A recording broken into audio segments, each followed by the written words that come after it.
conversation with Enchirati. I'm joined now by Nick Hurd, Parliamentary Under Secretary of State for International Development.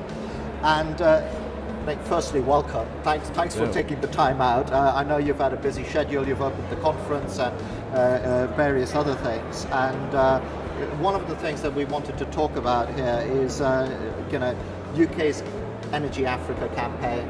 And how is that different to the American initiative by Barack Obama and so on? Can you just give us a little bit of background to it, to contextualize something? Yeah, absolutely. Well, the background is Global Goal 7. This big, magnificent ambition to try and deliver universal access by 2030. And our starting point as the UK government was simply to present a kind of uncomfortable truth, which is, as things stand, we've got no chance of achieving this in Africa by 2030. So we collectively, the international community, African leaders, private sector, civil society, we have to be honest about that and say, what have we got to do differently? Where do we find the urgency? Where do we find the different gear of ambition? And simply the observation we made was, look, all the work that's happening in terms of supporting the development of on-grid, increasing generation capacity, building out the grid, deepening the grid, absolutely necessary, fundamental, got to remain the priority. But if we're serious about this global goal, we've got to get more serious about the off-grid opportunity in parallel with the on-grid. Because what we observed looking at progress in countries like Kenya and Tanzania, where the market for off-grid, particularly household solar, is growing very, very fast. This off-grid technology is increasingly affordable, can be rolled out fast, is capable of reaching communities that the grid, frankly, is not going to reach in our lifetime. Because it makes no sense to build a whacking great big transmission line none at all.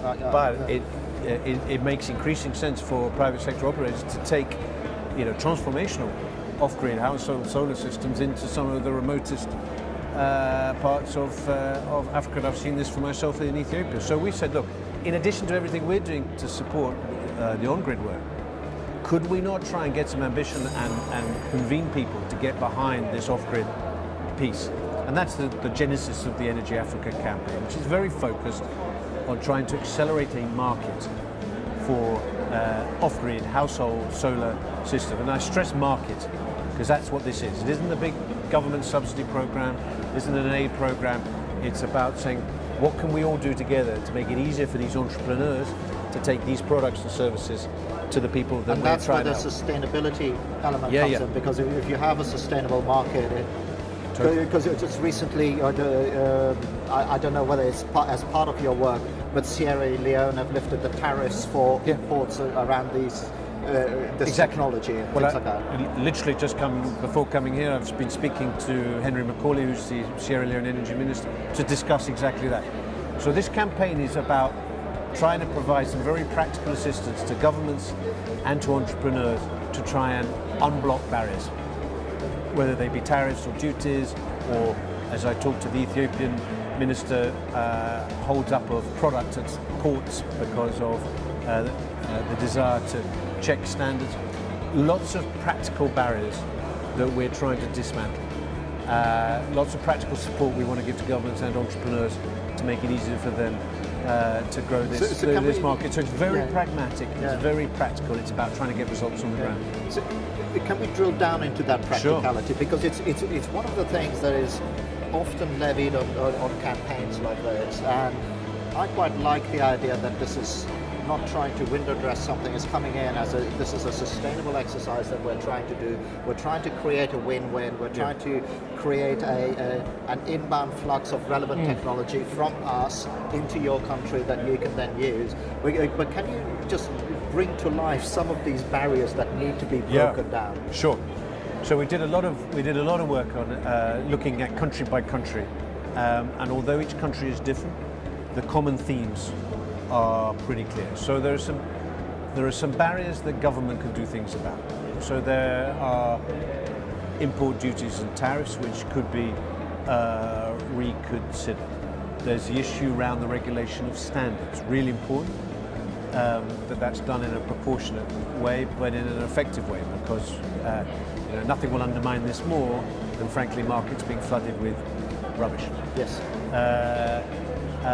And there are things, of course, that the government can do also to enable some really game-changing innovation, for example, around mobile banking and pay-as-you-go, which in Kenya and Tanzania have been the key catalysts for this market because it's helped make this technology affordable. And so there's you've stuff seen the some government really can cool do. projects where people are using, they're used to paying on a mobile phone and they're using that to pay for a microgrid or whatever it is. It's one of Africa's great advantages. They can leapfrog the technology.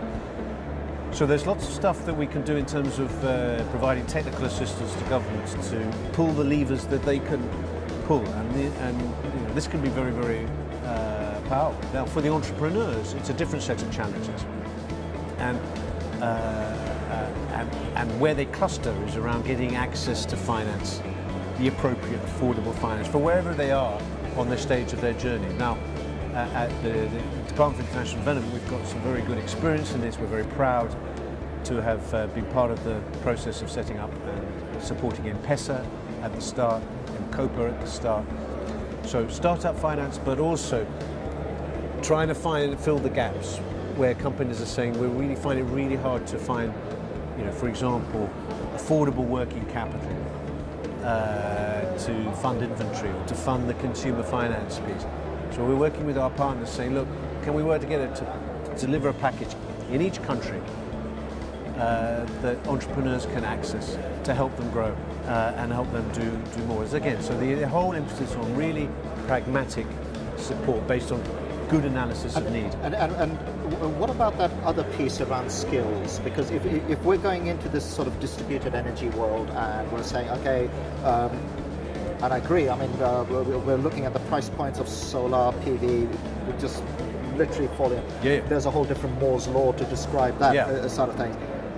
But how are we putting the skills on the ground that will allow people to put this tech in either on their roof and things like that? I mean, is part of this program a skills transfer, a knowledge transfer like that, or is that are we too early? No, the skills bit is really critical, and there is a skills transfer piece around this. But so there are two aspects to skills. One is that is definitely a constraint in some markets at the moment.